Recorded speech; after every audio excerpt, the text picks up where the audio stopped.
escuela de espiritualidad josefina, el Carmelo, más particularmente el Carmen descalzo, aunque también hablaremos de algún santo de Carmelo calzado o la antigua observancia, como se dice. Entonces, hay que empezar diciendo que para conocer a los santos hay que ir a otros santos. Nadie escribe de los santos como los santos. Y hay muchas biografías de santos escritas por otros santos. En este caso nuestro, como de San José se sabe tan poco, pues nadie ha tenido, como han tenido algunos santos o muchos, la penetración de extraer de los pocos versículos que en la Sagrada Escritura, en los Evangelios, se refieren a nuestro Padre San José como los santos. Y por eso la devoción a San José en la historia de la Iglesia tiene que andar necesariamente de mano de los santos, que son los que han sabido proponer su personalidad como un misterio donde se engloban los misterios de la encarnación. Es acercándonos a San José, nos enseñan los santos, cómo podemos aprender a orar asomándonos temblorosos al misterio del Verbo encarnado que él cuidó, custodió, y por eso la oscuridad, el ocultamiento, la humillación, el rincón de San José es una escuela de cristología. Así nos lo señalan desde los primeros santos. Hemos repasado en esta serie de conferencias pues el magisterio, por ejemplo, hondamente, profunda y teológicamente josefino, de San Juan Crisóstomo, de San Agustín, de San Jerónimo. Más tarde, aunque nos dejemos en el tintero otros padres de la Iglesia, de San Bernardo y un poco después de San Bernardino de Siena. De manera que cuando va ya perfilándose más nítidamente la devoción a San José, cuando en la Iglesia de una manera muy paulatina, progresiva, no muy evidente, se va cada vez con trazos más concretos, perfilando la figura de San José, es en la plenitud de la Edad Media, cuando se está preparando el paso a la Edad Moderna, cuando se está asistiendo a un cambio radical entre las sociedades, las naciones, y he aquí que cuando surge como un deseo excesivo, o va a surgir desembocando todo ya en el Renacimiento, de independencia del hombre, de autonomía de la razón, cuando se va a descentrar el protagonismo de Dios por un humanismo más horizontalista, surge la figura de San José con un culto asombrosamente solemne, se instituye su fiesta y poco a poco se le invoca como protector, patrono de la Iglesia. De manera que al mismo tiempo que va surgiendo lo que ya desde los primerísimos siglos está también muy claro en el magisterio de los padres, que es la mariología, va poco a poco también imponiéndose suavemente la josefología. Hemos leído algunas veces, hemos citado en estas ponencias que hemos tenido mensualmente a lo largo de este año josefino, el emblemático, áureo capítulo 6 de la vida de Santa Teresa de Jesús, donde ella da testimonio de su experiencia sobre el poder intercesor extraordinariamente eficaz de San José, e invita a todos a que la sigan en esto, usando, como siempre hace la santa, palabras llenas de persuasión. Querría yo persuadir a todos fuesen devotos de este glorioso santo, por la gran experiencia que tengo de los bienes que alcanza de Dios. No he conocido persona que de veras le sea devota y haga particulares servicios que no la vea más aprovechada en la virtud, porque aprovecha en gran manera a las almas que a él se encomiendan. Solo pido, por amor de Dios, que lo pruebe quien no me creyere, y verá por experiencia el gran bien que es encomendarse a este glorioso patriarca y tenerle devoción. Quien no hallare maestro que le enseñe oración, tome este glorioso santo por maestro y no errará en el camino.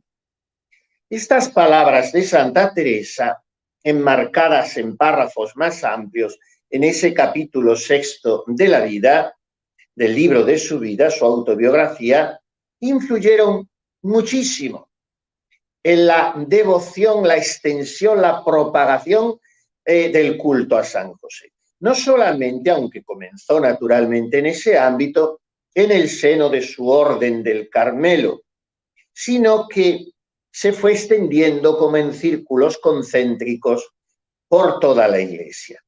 De manera que, como la Santa Madre se alzó enseguida como un faro de luz y fue considerada doctora mística muchos siglos antes de ser declarada como tal por la Iglesia en 1970, pues fueron muchos santos los que, leyendo a Teresa, se hacían josefinos ellos. Podemos hablar de entre los más señeros, por ejemplo, ya en el siglo XVII, muy poco después de Santa Teresa, de San Francisco de Sales, y en el siglo XVIII de San Alfonso María de Ligorio. El primero en Francia y el segundo en Italia fueron dos grandes adalides de la devoción josefina. De manera que si Gerson, dice un autor, Lucot, si Gerson, el famoso canciller de la Universidad de París, había hecho tanto por San José, Teresa hizo 1000 veces más por sí misma, por sus frailes y sus monjas. Y llega a decir este autor que San José es deudor a Santa Teresa de su gloria sobre la tierra. Realmente, la Santa nos anima y estimula mucho a encomendarnos a San José, porque ella dice que le tomó por abogado y señor de su vida, porque vio claro que le libraba de todas las necesidades de alma y de cuerpo mejor de lo que ella sabía pedirle, tanto que no se acordaba de haberle encomendado algo que él hubiese dejado de escuchar. Es cosa que espanta las grandes mercedes que me ha hecho Dios por medio de este bienaventurado santo, de los peligros que me ha librado así de cuerpo como de alma, que a otros santos parece les dio el Señor gracia para socorrer en una necesidad. A este glorioso santo tengo experiencia que socorre en todas y que quiere el Señor darnos a entender que así como le fue sujeto en la tierra, que como tenía el nombre de Padre siendo ayo, le podía mandar, así en el cielo hace cuanto le pide. Esto han visto otras personas a quien yo decía se encomendasen a él, también por experiencia. Y hay muchas que le son devotas de nuevo, experimentando esta verdad. Ella sigue diciendo que cada año, el día de la fiesta de San José, le encomendaba una cosa y siempre la veía cumplida. Si iba algo torcida la petición, el santo la enderezaba para más bien mío, dice la santa. Y anima a que le sean devotas sobre todo las personas de oración. ¿Por qué? Da la razón. Porque la oración es trato de amistad con Cristo, trato íntimo de familiaridad. Y entonces no sé cómo se puede pensar en la Reina de los Ángeles, en el tiempo que tanto pasó con el niño Jesús, que no den gracias a San José por lo bien que les ayudó en ellos. Y trae esta frase soberana: quien no hallare maestro que le enseñe oración, tome este glorioso santo por maestro y no errará en el camino. Este es el gran pregón de devoción josefina en Teresa de Jesús. pero luego estaba su vivencia cotidiana, donde constantemente hablaba de San José a todos los que trataba, empezando naturalmente por sus monjas, a las cuales en los 17 monasterios que fundó, las colocó bajo la protección de San José, porque de esos 17, casi todos, quitando 3 o 4, fueron puestos bajo la advocación de San José. San José del Carmen, San José en Sevilla, por ejemplo, San José del Monte Carmelo en Malagón, San José del Salvador en Beas de Segura, San José y Santa Ana en Villanueva de la Jara. En fin, a veces añadía algún apellido, la mayoría sencillamente San José, empezando por el primero, San José de Ávila. Nos haríamos muy prolijos si empezásemos a enumerar, y sería una narración muy sabrosa, los incontables episodios de la vida de la Santa Madre en que ella experimentó de una manera palpable y a veces casi visible y audible la protección de San José.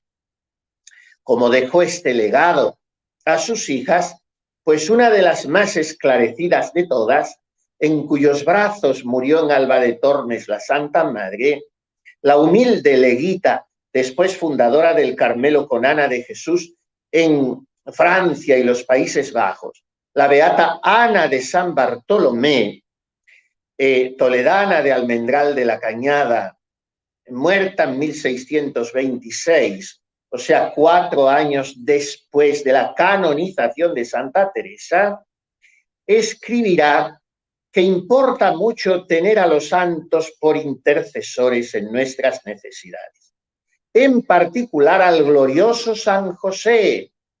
Como tan querido de Dios, no nos negará su majestad cosa que por él le pidamos, que después de la Virgen, no dudo sino que Jesucristo le quiere y tiene más cerca así que otros santos, porque fue su padre en la tierra y le sustentó con el sudor de su trabajo y estuvo con él en el destierro de Egipto. Y nuestra Santa Madre Teresa dice que después que le tomó por abogado, no le pidió cosa que se la negase. Y esta devoción de San José plantó la santa en España, que casi no lo conocían, y ahora lo es tanto que no solo en sus monasterios, mas hay grandes cofradías de él, y en su día tantas devociones en las iglesias y misas con música y tañido de las campanas como el día de Pascua. Y termina diciendo la beata Ana de San Bartolomé: harto ayuda a España este glorioso santo. Esta frase nos sirve para enlazar con el testimonio de otro gran santo carmelita descalzo, víctima como tantos sacerdotes y religiosos de la exclaustración de aquel asendereado y convulso siglo XIX español. Nos referimos al beato Francisco Palau y Quer. En la orden había sido el padre Fray Francisco de Jesús, María y José. En los 61 años que vivió, de 1811 a 1872, llenó una serie de actividades y realizaciones increíbles, sobre todo en Cataluña, de la cual es un hijo insigne, y a fuer de catalán es un español auténtico de pro. Si acabamos de leer en Ana de San Bartolomé, harto ayuda a España este glorioso santo, veamos lo que dice el beato Francisco Palau. En este gran santo, San José, tenemos un poderosísimo abogado para todo. Parece que Dios ha encargado de un modo particular a San José la salvación de la Iglesia en estas borrascas, particularmente las de España. San José es, sin duda, después de María, el más firme protector para lograr el triunfo de la religión católica en España. Tomé a San José no solo como abogado, sino a un maestro. Le enseñará, si lo toma también usted, el manejo de las armas espirituales, al modo que se lo enseñó a Santa Teresa, que agenció con Dios la conservación de la religión católica en España. Y en esta noble empresa, su director, protector y maestro fue San José. Está aludiendo el padre Palau a los primeros capítulos del Camino de Perfección de Santa Teresa de Jesús, donde alude ella a los daños de Francia, quiere decir al peligro de que de Alemania por Francia, con los hugonotes, hubiesen bajado a España los luteranos y hubiesen destrozado la fe en nuestra patria después de la preservación que del catolicismo habían hecho los reyes católicos. Gracias a Felipe II se frenó aquella intrusión del luteranismo en España. Y Teresa lo pedía y fundó su reforma para eso, para detener a las doctrinas e influjos de aquel a quien San Juan de Ávila llamaba el perverso Lutero. Ese Lutero al que entonces no se hacían homenajes, sino se consideraba un heresiarca pernicioso para la pervivencia de la fe. Y no había más que detener por todos los medios posibles esa infección que hubiera sido de la fe católica, el entonces todavía no llamado protestantismo, sino luteranismo. La desventurada secta de los luteranos, dirá Santa Teresa. Bueno, pues dice el padre Palau que San José nos enseña a manejar las armas espirituales como lo enseñó a Santa Teresa, que agenció con Dios la conservación de la religión católica en España. ¿Y quién fue en esta empresa teresiana el director, protector y maestro? San José. De él dirá también el padre Palau que el padre hace lo que el hijo le pide y el hijo lo que le pide su madre. Bien, sigamos con los santos del Carmelo. Si el padre Palau muere en España en 1872, el año siguiente, 1873, nace en Francia, en la Normandía, otra de las más ilustres hijas del Carmen Descalzo, doctora también de la Iglesia como Teresa de Jesús y Juan de la Cruz, patrona de las misiones católicas, copatrona de Francia. Santa Teresa del Niño Jesús, nuestra Santa Teresita. Vivió solo 24 años, pero supuso su vida narrada preciosamente de manera autobiográfica por ella misma en la después llamada Historia de un alma, supuso un huracán de gloria en la Iglesia entera, de manera que muriendo Teresita en 1897, en 1925 ya era santa, elevada a los altares.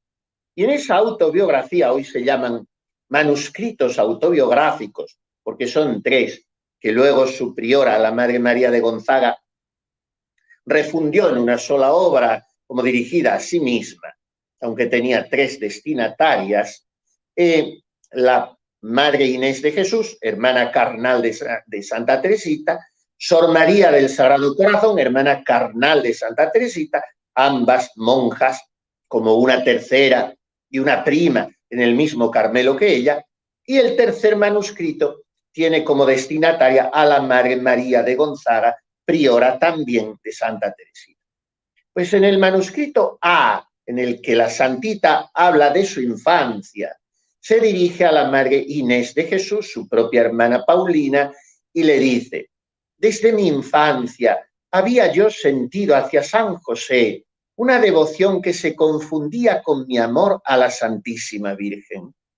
Le rogaba al santo que velase por mí y todos los días le rezaba esta oración: oh custodio y padre de vírgenes San José, a cuya fiel custodia fueron encomendadas la inocencia misma, Cristo Jesús, y la Virgen de las Vírgenes, María.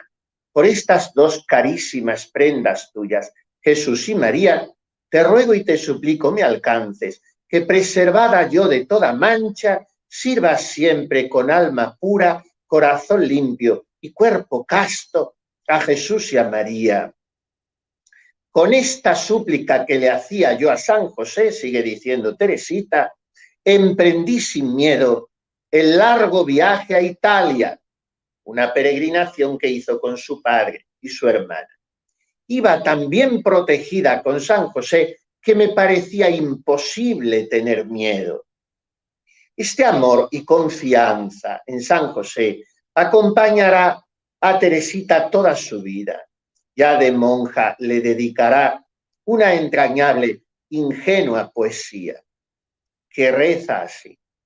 Vuestra admirable vida, en la sombra José se deslizó, humilde y escondida, pero fue augusto privilegio vuestro contemplar muy de cerca la belleza de Jesús y María. Más de una vez, el que es hijo de Dios y entonces era niño, sometido en todo a la obediencia vuestra, sobre el dulce refugio de vuestro pecho amante, descansó con placer. Y como vos, nosotros, en la tranquila soledad servimos a María y Jesús. Nuestro mayor cuidado es contentarles, no deseamos más. A vos, Teresa, nuestra Santa Madre, acudía amorosa y confiada en la necesidad y asegura que nunca su plegaria dejasteis de escuchar.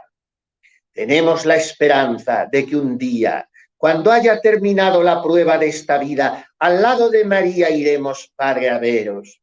Bendecid, tierno Padre, nuestro Carmelo, y tras el destierro de esta vida, reunidnos en el cielo. Decía Teresita también, en las últimas conversaciones, ya moribunda, minada por la tuberculosis, en su lecho de enferma, en el Carmelo de Lisieux, sus hermanas en un cuaderno anotaban sus dichos como un testamento precioso. Y un día exclamó así: qué hermoso será conocer en el cielo todo lo que ocurrió en el seno de la Sagrada Familia. Y San José, ¡ay, cuánto lo quiero! Él no podía ayunar debido a su trabajo. Lo veo cepillar la madera y después secarse la frente de vez en cuando. Qué lástima me da de él. Qué sencilla me parece que debió de ser la vida de los tres. Lo que me hace mucho bien cuando pienso en la Sagrada Familia es imaginármela llevando una vida totalmente ordinaria. No, el niño Jesús no hacía milagros inútiles, ni siquiera por complacer a su madre. Le habían contado un cuentecito de que el niño formaba pajaritos de barro y soplaba y esos se echaban a volar.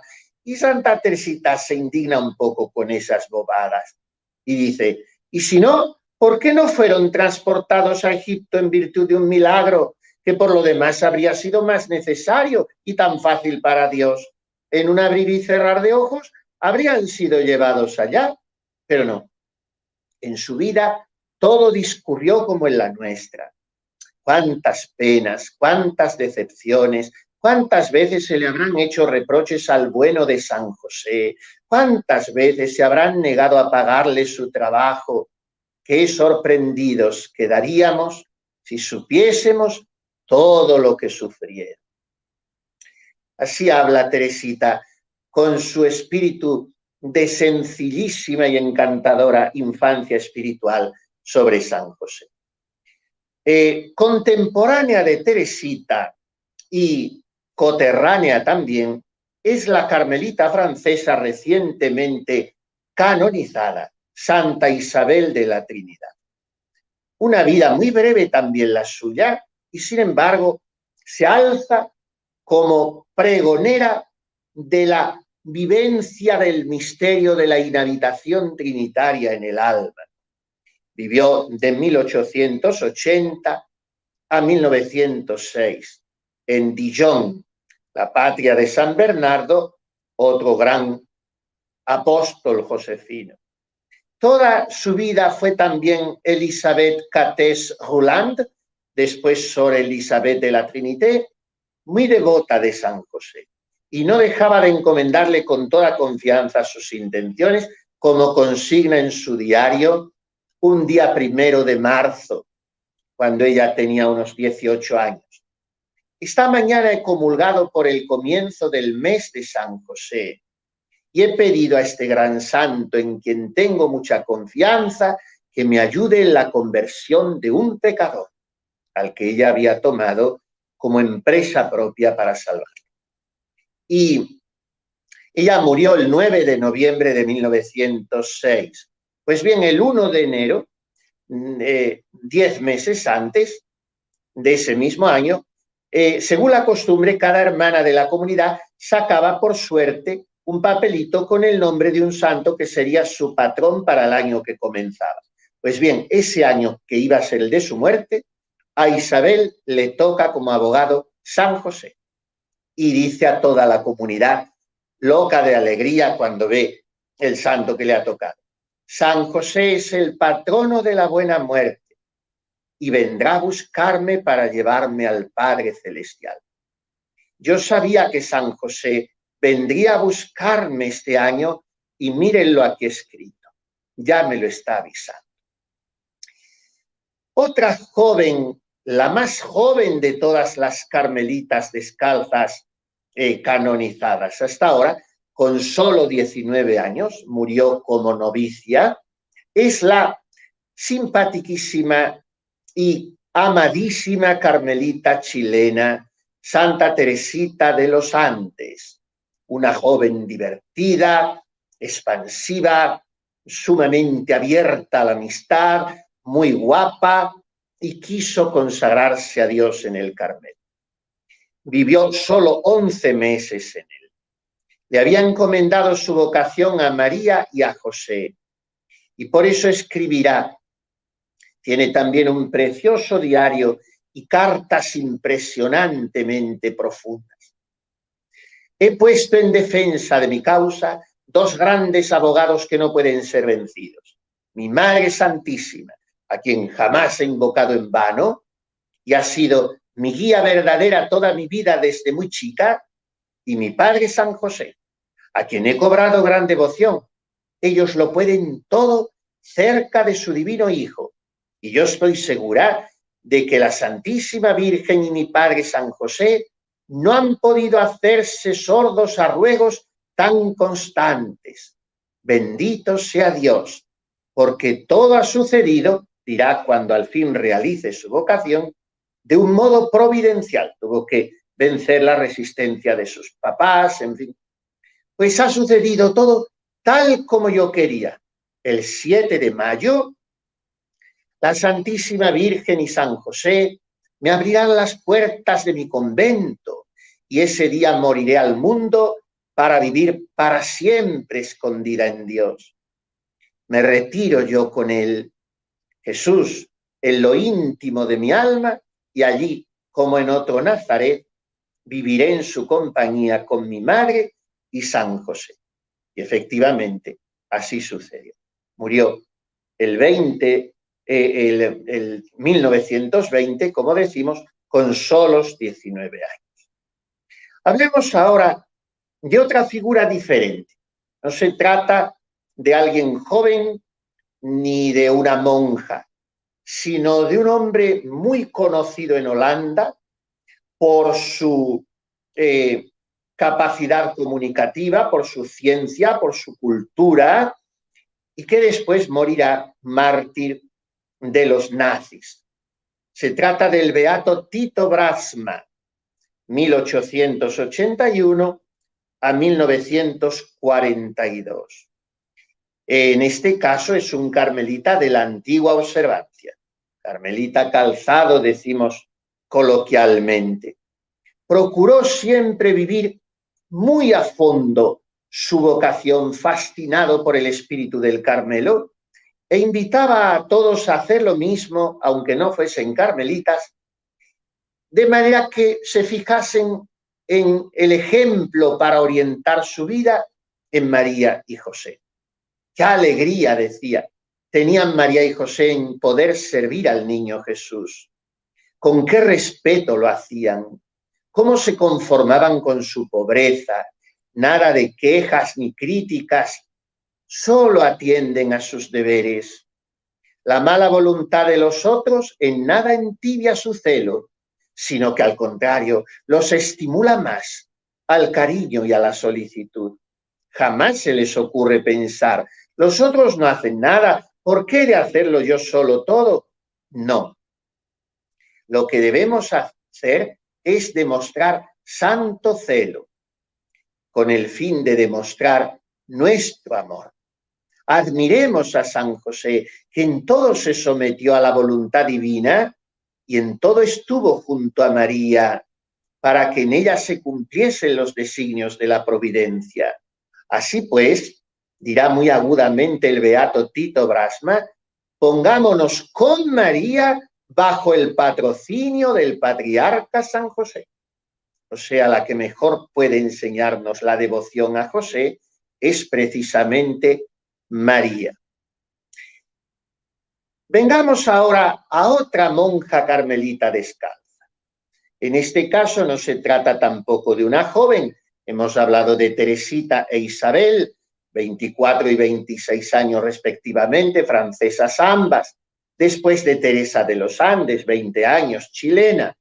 Ahora hablemos de una española que vivió 83 años, es muy cercana a nosotros, murió en 1974 en un Carmelo escondido en las cercanías de Madrid, que había fundado ella misma, como los otros 10 que fundó en España, uno de ellos en la India. Se trata, como ya hemos averiguado, de la Madre Maravillas de Jesús. Desde el año 2003, Santa Maravillas fue beatificada y canonizada muy rápidamente porque su santidad es evidente y universalmente reconocida. Y además tiene una legión de devotos que pueden testimoniar la eficacia de la intercesión de esta gran santa en su favor. Una mujer de una familia muy conocida en España por su nobleza, por su influjo incluso en la política, por su religiosidad. Maravillas Pidal y Chico de Guzmán lo deja todo. A sus 27 años entra en el Carmelo descalzo de San Lorenzo del Escorial y de allí, siendo todavía muy joven religiosa, sale porque el corazón de Jesús le pedía a gritos fundar un Carmelo que fuese una lámpara viva junto al monumento del Sagrado Corazón en el centro geográfico de España, el Cerro de los Ángeles, junto a Madrid. Después de la guerra y toda la persecución religiosa que trajo consigo, Santa Maravillas empezará a fundar Carmelos por otros lugares de España, rescatando en muchos casos sitios santificados por la presencia de Santa Teresa y San Juan de la Cruz. No podía una figura así no ser una grandísima devota de San José, bajo cuya advocación también colocó algunos de sus carmelos. Nuestro padre San José escribe en una de sus cartas, de las 7000 que tiene, fue el elegido por Dios para poner en sus manos lo más grande, lo más delicado, a la Santísima Virgen María, y con ella le ha dado a su Hijo Jesucristo. Nuestro padre San José tuvo que sufrir mucho, pero con qué entrega, con cuánta generosidad. Y también Maravillas, como Teresa de Jesús, presenta a San José como maestro e intercesor para el progreso en la vida espiritual. Que nuestro Padre San José, que tan especialmente ha querido ser lo suyo en el Carmelo, le escribe a una monja, le enseñe más y más las virtudes que él practicó para que agrade como él a Cristo nuestro bien. A otra de sus comunidades le escribe, que nuestro Padre San José me las llene del amor que él tenía a su niño y me las enseñe a conversar con él y a agradarle en todo, sustentándole con las almas que le ganen y que le pidan por mí, que quiero quererle tanto como él.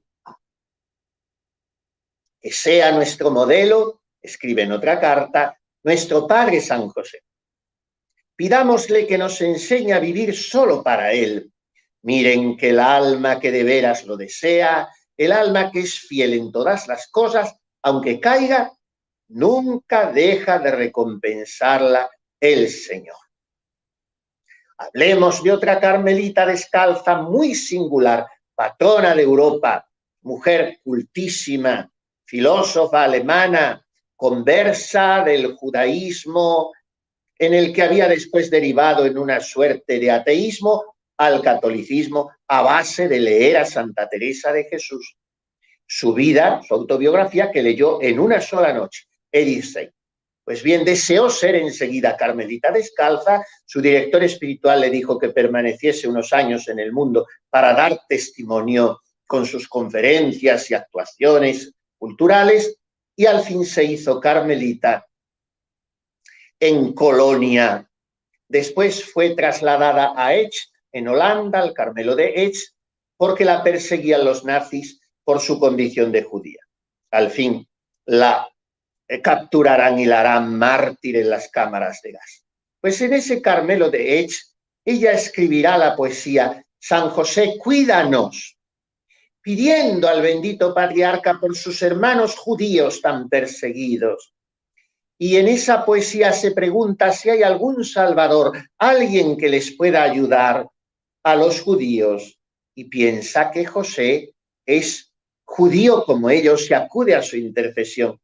Y escribe así en esa poesía en alemán: un rayo se abre paso victoriosamente entre las nubes, una lúcida estrella que se inclina amistosa y paternamente hacia nosotros, derramando bondad y ternura. Ese es San José. Y así acepto todo lo que nos angustia y lo deposito en tus manos fieles. Acógelo, San José, cuídanos. Si hay que buscar posada de casa en casa, vete tú por delante como guía fiel, tú compañero de camino de la Virgen Purísima, tú Padre fielmente preocupado del Hijo de Dios. Belén, Nazaret, incluso Egipto, será nuestro hogar si tú permaneces con nosotros. Donde tú estás está la bendición del cielo. Como niños seguimos tus pasos, llenos de confianza nos ponemos en tus manos. Sé tú nuestro hogar, San José. Cuídanos.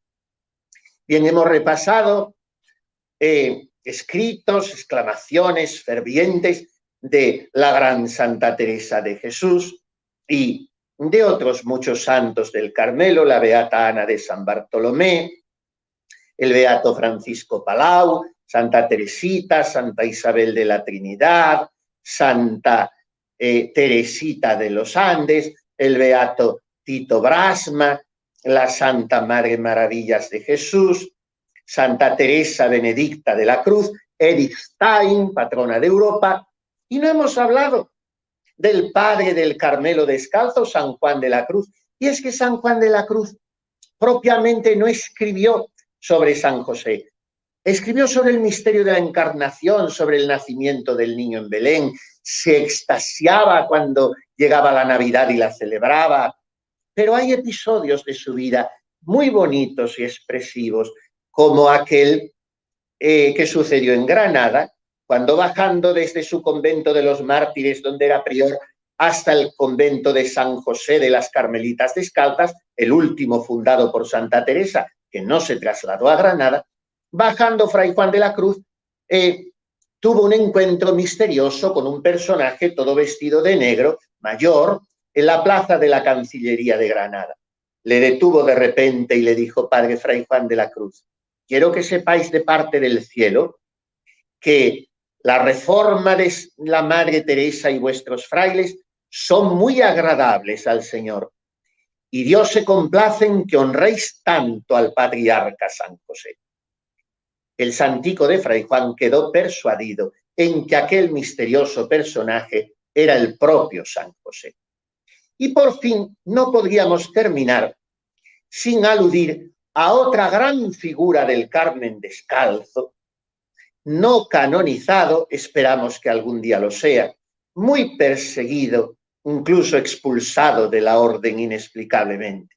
El padre Jerónimo Gracián de la Madre de Dios, hijo del famoso Diego Gracián de Alderete, uno de los humanistas más notorios en aquella España del siglo XVI, incluso erasmista, era aquel Diego Gracián, casado en Valladolid, de donde eran, con doña Juana Dantisco, y tuvieron nada menos que 20 hijos.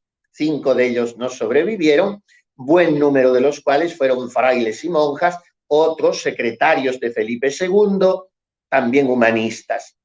Pues bien, Jerónimo Gracián nació en 1545 y a pesar de ser 30 años menor que Santa Teresa, en cuanto ésta le conoció, se prendó de sus dotes de naturaleza y de gracia, se puso incondicionalmente bajo su dirección espiritual e hizo promesa de obediencia al padre Gracián. No podemos detenernos en una vida tan pletórica y tan ajetreada como la de Gracián. Escribió su autobiografía y la tituló La peregrinación de Anastasio. Es de una lectura apasionante como una novela. Pero nos interesa subrayar que este escritor tan fecundo y polígrafo escribió el sumario de las excelencias del glorioso San José, esposo de la Virgen María.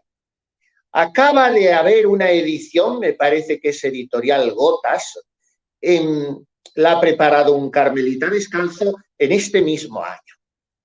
No sé dónde se puede adquirir porque hacía mucho tiempo que no se reeditaba, la que se titula más compendiosamente La Josefina del padre Gracián.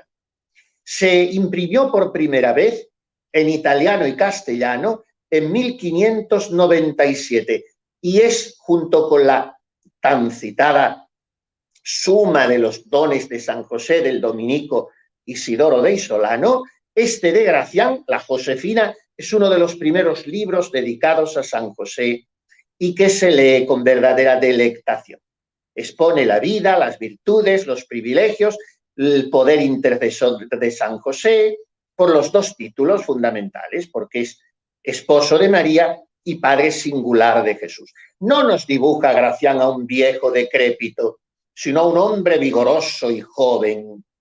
Y él escribió ese libro en Roma, a petición de una cofradía muy activa dei falegnami, de los carpinteros, que tenían como protector a San José.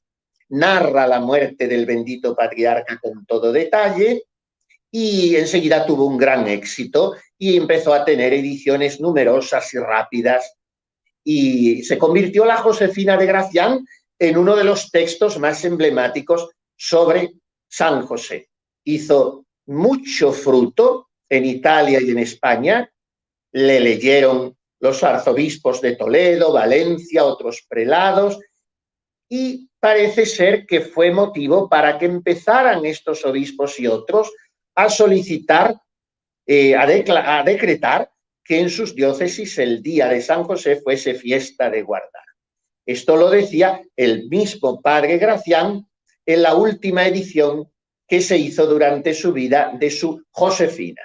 Esta edición fue en Bruselas en 1609 y en una preciosa dedicatoria a la infanta Isabel Clara Eugenia, señora de Flandes, dice esas cosas del influjo de su obra con toda humildad, toda modestia, pero toda sinceridad, el propio padre Gracián. No cesarían las apariciones posteriores de la Josefina. Incluso tuvo adaptaciones, una de ellas hasta para los niños, en el siglo XVIII, en los años de la Ilustración. En fin, lo que hace Fray Jerónimo Gracián de la Madre de Dios, a quien un día esperamos venerar en los altares, es captar y asimilar perfectamente el espíritu de Santa Teresa de Jesús, su madre y su hija al mismo tiempo, en esta dimensión fundamental de la espiritualidad teresiana, de la espiritualidad del Carmelo, que es el nervio josefino, el alma josefina del Carmen descalzo.